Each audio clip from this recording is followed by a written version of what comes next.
and welcome to the Raising Amazing Tween Girls podcast and show, where we love tween girls and the mamas who are raising them. I'm Lisa Tony with Girl Tribe Nation, and I am so very glad that you are joining me today for our show, Raising Amazing Tween Girls. Now, Girl Tribe Nation, we are committed to raising a generation of tween girls to be smart, healthy, brave, and to live with a whole lot more happy in their lives. Did you know that the Raising Amazing Girls show is both a podcast and a YouTube show? I know, so exciting, right?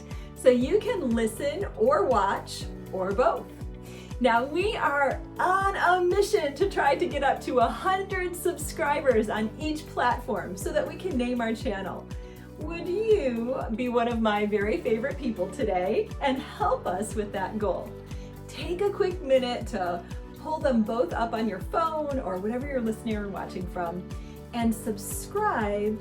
Also leave a comment with stars. If you could do this in the next 14 days and email me a screenshot with your subscription and your review, then I am going to enter you in a drawing to win a $50 Amazon gift card prize that I'm going to be giving away on Friday, November 13th. It's lucky 13 for someone, and it could be you. Now, who could use $50 towards Christmas shopping this year? Right? Come on now. So subscribe, leave a comment, take a screenshot, and then send those screenshots to girltribenation@gmail.com, or you can post them on our Girl Tribe Nation Facebook page. Now, speaking of Christmas shopping, who started? Are you one of those people who like to get it done early? Or are you the one who is in Target on Christmas Eve, loading up your cart and ready to pull an all-nighter? Now, I have to admit, I like to get it done early. I squirrel stuff away all fall in my closet. Now, I've got 4 kids though, and even though I have officially banned them from entering my closet, I'm pretty sure they all know the goods are in there, and they can't help themselves from sneaking a peek. I know I used to when I was their age. Well, when it comes to presents for tween girls, I know clothes are usually on the list. How is your relationship with clothes and your tween girl going, Mom? Is it a battle or is it an all-out war? I know. It can be exasperating to teach them all about fashion and matching and modesty, and then they insist on wearing everything all blue or everything all black, or wearing only things that completely clash or things that make you cringe. Don't worry, you're not alone. Every mom who is raising a tween girl has had that moment where she has thought, I'm not sure I should let her go out in public looking like that. Or, oh my goodness, what was she thinking? Or, oh my goodness, what will all the other moms think when they see her? Yes, I know, let's just be real. We get so worried about what the other moms are gonna think about us when they see our kids. Well, let's just remember that the tween brain is nowhere close to being fully developed. You should go and check out our episode 002, where we talk all about the tween girl brain and ask the question, has it gone insane?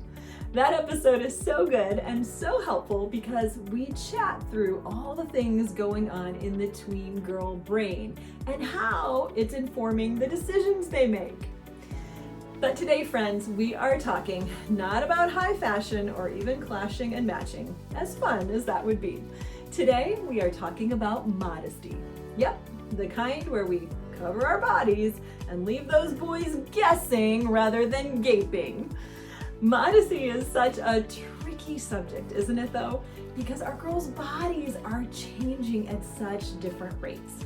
Now, some tween girls, they may have a lot of curves happening and looking more and more like a young woman. And others, well, they haven't even started puberty, so they still look a lot like a kid. It is tough. But hey, we mamas, we do hard things, right? And this is such a good time to breathe the value of modesty into your girls, because our culture is doing everything in its power to try to get our girls to show off their bodies. Our culture is going to do everything in its power to get them to put their worth in their breast size and in their weight and any way possible that they can get attention on their bodies and get it from boys. Honestly, that infuriates me. It makes me so angry what our culture is trying to do and what it does do to our girls. Our girls are precious treasures. They were created with brilliance and purpose. And I want my daughter, and I want your daughter, to know that they are valuable for who they are and not how they look. Now, modesty is not just an issue during summertime. Many girls wear clothing year-round that's tight and it shows a lot of skin. Now, often girls' clothing in the stores, it's emblazoned with catchy little words and phrases like hottie and sexy, and if you've got it, flaunt it. And I know what guys want. I mean, sometimes it's even like right across the seat of their pants. It is an all-out war when you go shopping to even find clothes that are fashionable, fun, and in good taste. Now I know you may be saying, hey, I just want my kid to have good hygiene right now, Lisa. I get it. Puberties are a hard time, but it's also a great time to be talking about modesty. It's important. Good hygiene is important, and fashion, well, fashion's a whole lot of fun. But where we get our value, our worth, our identity is more important, and it needs to not be in our appearance. Now let me just encourage you too, mama, that your worth, it is not tied to your breast size or the number on the scale or the attention that you get from men. You were created with purpose.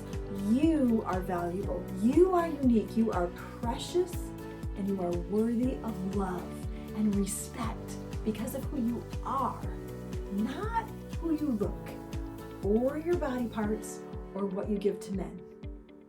So modesty is about teaching our girls to reflect something on the outside about something they know or are learning about who they are on the inside.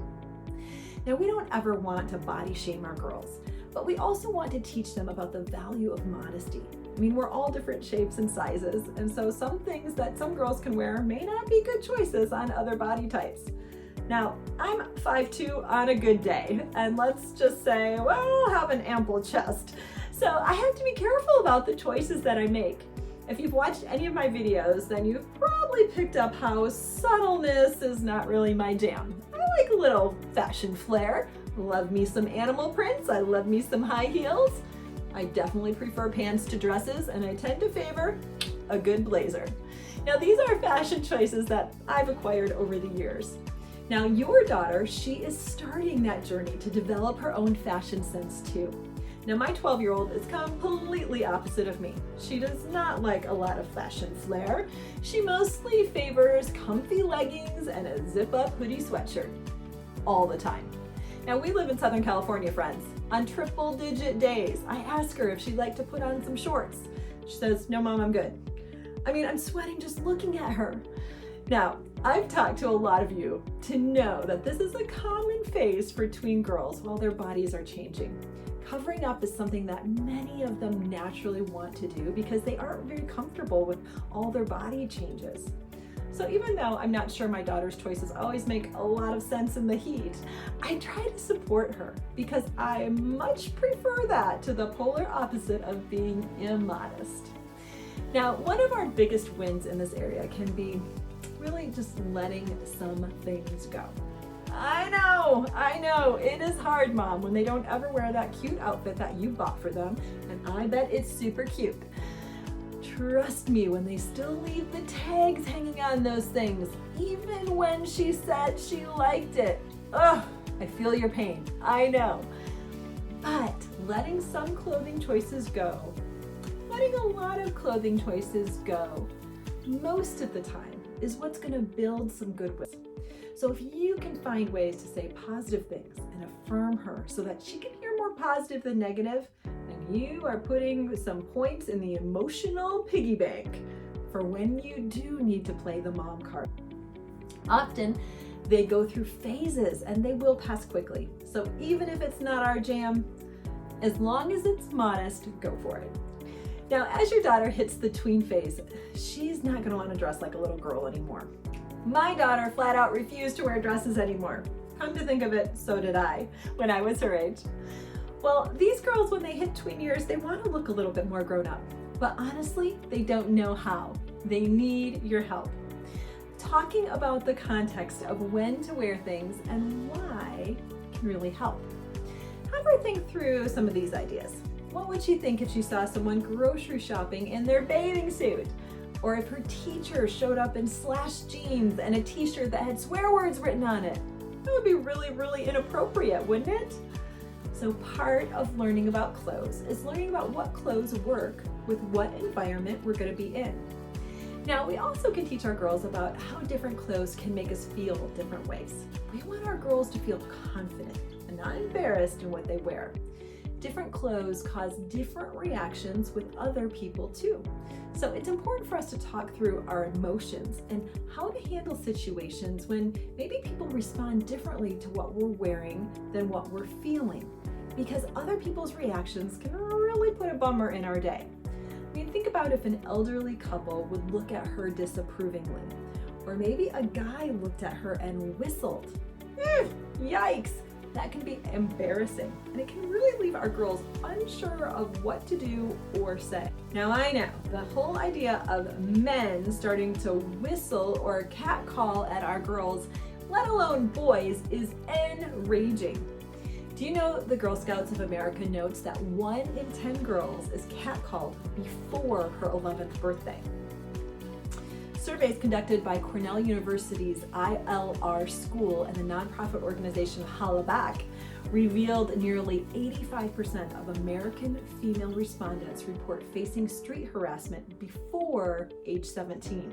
Nearly 70% before age 14. Almost 80% of women report they were followed by harassers at some point. So catcalls on the street or anywhere are maybe one of the first experiences that our girls have as they're becoming young women of being objectified. It can feel shameful and frightening, and you're not even sure why. I mean, girls don't invite this behavior from men, yet they're often routinely looked at like they are responsible to prevent it. It's maddening, right? Have you ever wondered what to say? I know I always did. And now we have to teach our girls how to respond. And it can be hard. Now, if you don't have a good phrase to respond to when a guy does a catcall or whistle or says something inappropriate, don't worry. I've put together a list of some phrases that you might find helpful for you and your daughter. You can download it for free at girltribenation.com/catcalls. I wish I would have had this when I was a tween and a teen. I had no idea what to say when this happened to me. I usually just froze and I walked away, but I felt like I was the one who had done something wrong. No one ever taught me what to do or to say. So let's do better for our girls, right, mamas? Let's do it. Let's do better. All right, well, back to shopping. Shopping's hard, right? Clothing lines seem to think it is fine to dress our girls to look and be sexy. I mean, one very popular store markets thong underwear emblazoned with sexy slogans like eye candy and wink wink to girls who are age 7 to 14. Now, when asked to defend their product, the company spokesperson said it's cute and it's fun and it's sweet. They are wrong. It is not cute, it is not sweet, it is not fun. It is objectifying and teaching our girls to be sexualized at a young age. And I am not okay with that.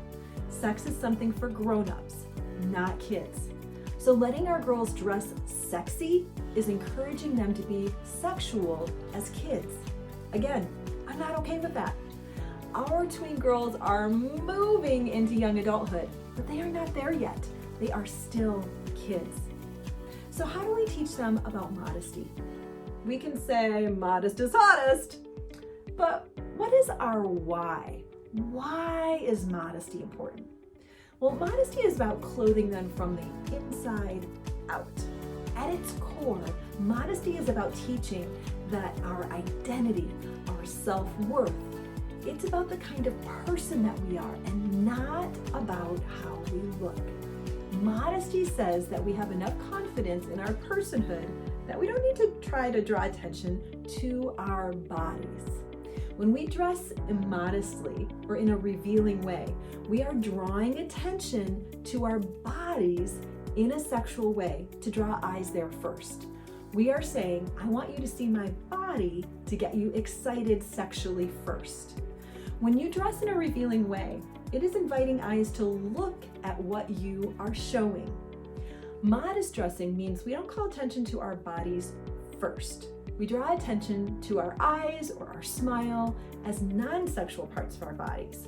Or we call attention to our words or our actions. Now, don't get me wrong, I absolutely think that boys and men need to learn to control themselves. But men are also strong visual creatures. They were created that way. They're hardwired that way. And so we have a choice whether we want to be respectful and help our male counterparts in humanity and encourage them to treat women as people and not sexual objects, or are we going to make a choice to make it harder for them, to tempt them, to push them to struggle? Most tween girls have no idea how boys' brains are wired differently and that they are excited and motivated by visual stimulation. Most girls think boys see clothes the same way that we do, and that just is not true. They need their mom's help. They need to understand that boys' eyes see things differently than girls' eyes. Girls can and should dress modestly because it will make their lives better. We want them to have buy-in, not just for us to tell them what they can or cannot wear. Modesty is going to help them to feel better about themselves as a person, and it will serve them well to attract the kind of friends, eventually a boyfriend, and eventually a future spouse that respects and appreciates them for who they are. Wearing revealing clothing that is immodest can attract the wrong kind of attention.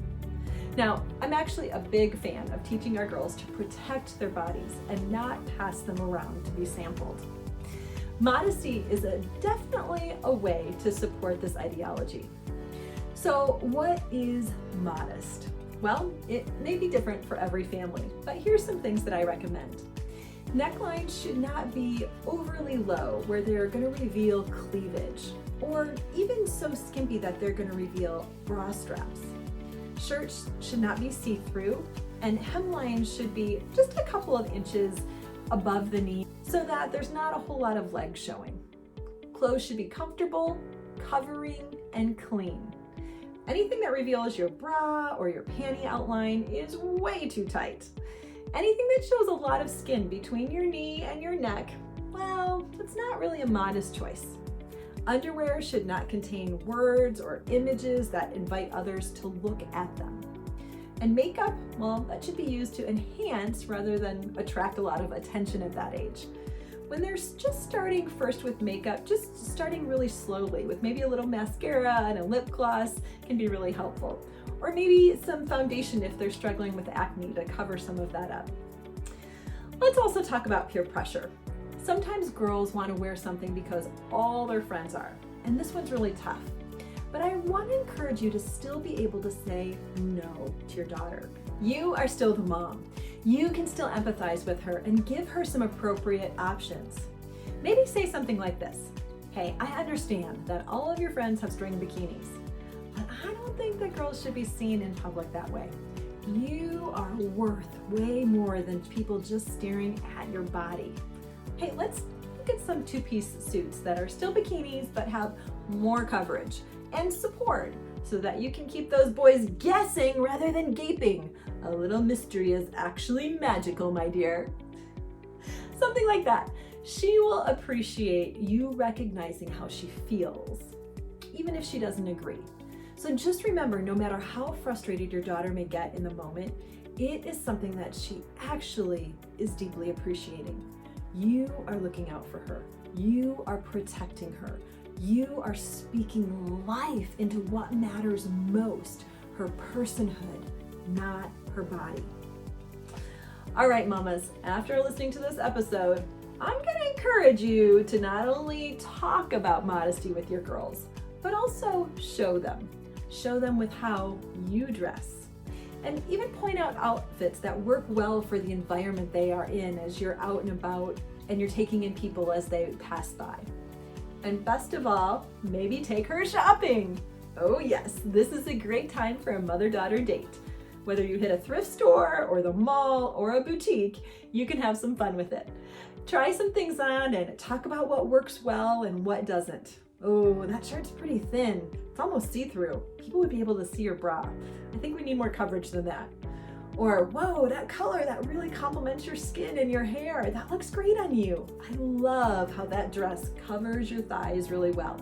It makes your legs look really good. It's modest, and you don't need to worry about it coming up too high when you sit down. That would be a great choice. Have some fun with it.